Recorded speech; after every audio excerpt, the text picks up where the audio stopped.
Hey friends, we are back. We are on chapter 9 of our Acts recap, Bible study by the lake. Let's get started because it's hard to get these in one reel.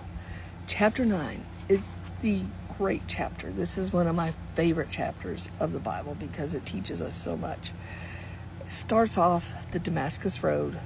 Everybody, well, not everybody, most Christians know the story of Damascus Road.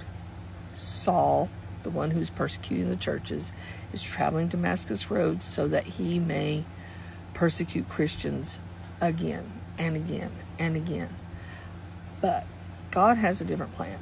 Along the way, Saul is met by Jesus. He is converted. A bright light shines, and Saul is like, oh my gosh, what do you want from me? And Jesus is like,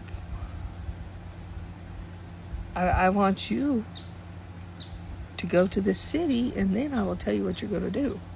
You're going to go to Ananias, and then you will be told what's going to happen from there.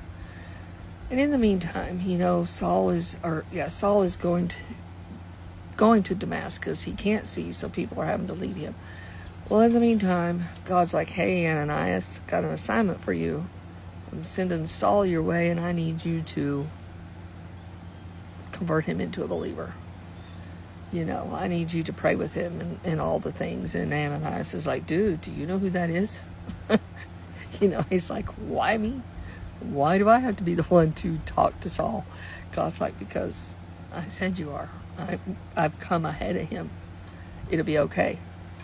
So, long story short, Ananias leads Saul into believing. Saul's name is changed to Paul, and thus we have one of the greatest apostles of the Bible and one of the greatest writers of the Bible.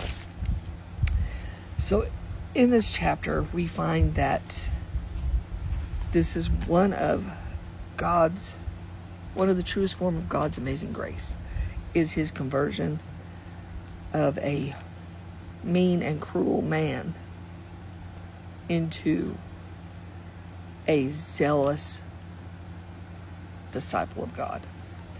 So as the church, we need to remember there's no one that God's grace cannot reach. It is not up to us to choose whose God's grace reaches. We are only to preach the truth and preach